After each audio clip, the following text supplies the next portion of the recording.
Good morning. ప్రభువైన యేసుక్రీస్తు వారి పరిశుద్ధ నామములో అందరికీ శుభాలు. ఈరోజు మన అనుదిన ఆత్మీయ ఆహారంగా సామెతల గ్రంథం 3వ అధ్యాయము 28వ వచనాన్ని ధ్యానించుకుందాం. ద్రవ్యము నీ యొద్ద ఉండగా రేపిచ్చేదను పోయి రమ్మని నీ పొరుగు వానితో అనవద్దు. ఈ యొక్క వచనం మనకి ఏం బోధిస్తుందంటే, మహాజ్ఞాని సొలొమోను చెప్తున్నారు, ఎదుటివాడు మన నుండి ఏదైనా సహాయం కోరినప్పుడు, వానికి సహాయం చేసే స్థితిలో మనం ఉన్నప్పుడు ఆ సహాయాన్ని ఆలస్యం చేయకుండా చెయ్యి. ఇంకొక మాటలో మాట్లాడాలి, దీన్ని ధ్యానించాలి అంటే, ఎదుటి వానికి సహాయం చేసే స్థితి దేవుడు మనకి ఇచ్చే పరీక్ష. Opportunity to help is the test from the lord. ఎదుటి వానికి సహాయం చేసే స్థితి మనకి ఇచ్చినప్పుడు దేవుడు, సహాయం పొందేవాడు మనల్ని అప్రోచ్ అయినప్పుడు మనల్ని దేవుడు పరీక్షిస్తున్నాడు అనే సత్యాన్ని గమనించాలి. ఎందుకంటే సహాయం పొందువానిలో ఉన్న తపన, ఆ కంగారు సహాయం చేసేవాడిలో ఉండదు. ఇస్తానులే, చేస్తానులే, రేపు చూద్దాంలే అన్నట్టుగా మనం మాట్లాడుతూ ఉండే పరిస్థితులు ఉంటాయి. కానీ మనం అలా ఉండకూడదని వాక్యం చెప్తుంది. మేలు చేయుట నీ చేతనైనప్పుడు, చదవండి ఆ మాట, యాకోబు గ్రంథం 4వ అధ్యాయం 17వ వచనంలో ఉంటుంది. కాబట్టి మేలైనది చేయనెరిగియు అలాగు చేయని వానికి పాపము కలుగును. మేలు చేసే స్థితి మనకు ఉంటుంది, ఎలా చేయాలో తెలుసు, కానీ చేయకుండా ఉన్నా, చేయడం ఆలస్యం చేసినా దేవుడిచ్చే పరీక్షలో మనం ఫెయిల్ అవుతాం అనే సత్యాన్ని గమనించాలి. Delaying is nothing but denying. నువ్వు ఆలస్యం చేసినప్పుడు, అది ఆలస్యం చేస్తే చేయకపోవడంతో సమానం. కొన్నిసార్లు సహాయాలు చాలామంది మాటల వరకే పరిమితమై ఉంటాయి, కానీ క్రియల్లో ఉండదు. చక్కగా వాక్యాలు బోధించే యాజకుడు, చక్కగా వాక్యాలు రాసే లేవీయుడు కూడా రోడ్డు పక్కన దొంగల చేత దోచుకోబడి పడి ఉన్న వాడిని చూసుకుంటూ వెళ్ళిపోయారట. ఆ రోజుల్లో ప్రజల చేత తృణీకరింపబడి అంటరాని వాడిగా పిలువబడిన సమరయుడు మాత్రం రోడ్డు పక్కన పడి ఉన్న వాడిని ఆదరించాడు, చేర్చుకున్నాడు. What's the best he could do, he did it. ఏం చేయాలో చేశాడు. అది దేవుడు అందుకనే ఆ సమరయుని మనకు ఒక ఎగ్జాంపుల్గా ఉంచాడు. మన జీవితంలో మన కంటికి కనబడిన వారు, ఆ వ్యక్తి మనకు బంధువా, మన కులమా, మన మతమా కాదు, ఆపదలో ఉన్నాడు, అవసరతలో ఉన్నాడు, అతనికి సహాయం చేసే స్థితి దేవుడు ఆ మూమెంట్లో, ఆ సమయంలో నాకు ఇచ్చాడు. నీకు ఆ స్థితిని నాకు ఇచ్చినప్పుడు, ఆ స్థితినిచ్చిన దేవుడు పైనుండి మనల్ని పరీక్షిస్తున్నాడు అనమాట.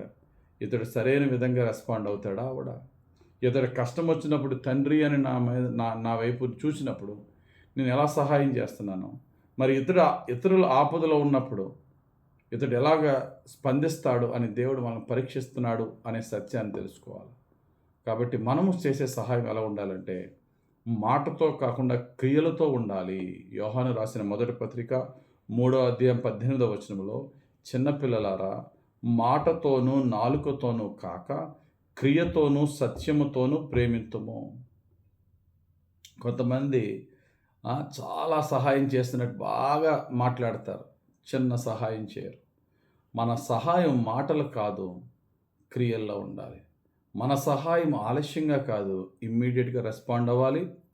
ఆ స్థితిలో, చేయగలిగే స్థితిలో కనుక మనం ఉంటే. బోయాజును చూడండి.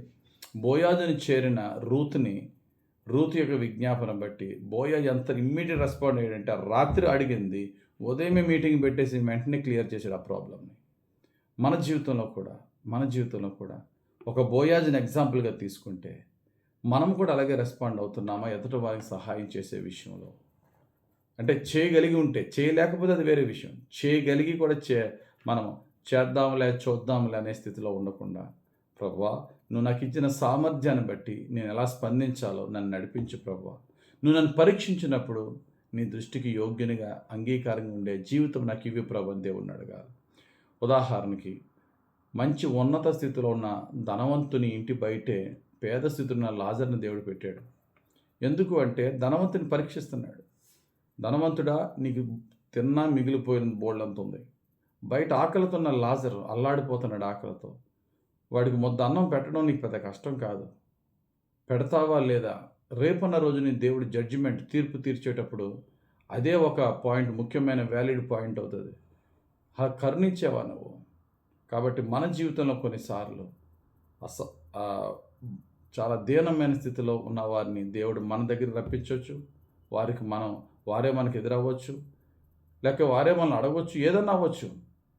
ఒకసారి మన సామర్థ్యం చూసుకున్నప్పుడు ఆ వ్యక్తికి సహాయం చేయటం వల్ల నాకు నష్టము లేదు, అది పెద్ద కష్టము కాదన్నప్పుడు, ఆ వ్యక్తి యోగ్యురాలైనప్పుడు ఆలస్యం చేయకుండా స్పందిద్దాం. ఆ స్పందించే విధానాన్ని బట్టి దేవుణ్ణి సంతోషపరుద్దాం. ఇంకా అనేకమైన దీవెనలకు వారసులం అవుదాం. దేవుడు తన పరిశుద్ధ వాక్యం మన జీవితంలో నెరవేర్చునుగాక. ఆమె పరిశుద్ధుడా, ప్రేమ కలిగిన తండ్రి, ఎదుటి వారికి సహాయం చేయుట అది ఒక ఆపర్చునిటీగా మేము భావించి, అది మాకిచ్చే నువ్వు ఒక అవకాశం మాత్రమే కాదు, ఆ అవకాశం ఇచ్చి మమ్మల్ని నీవు పరీక్షిస్తున్నావనే సత్యాన్ని తెలుసుకుని, ఆ పరీక్షలో నీవు సంతోషించే విధంగా నీ దృష్టికి అంగీకారంగా మేము స్పందించుటకు మమ్మల్ని నీ ఆత్మతో నడిపించండి.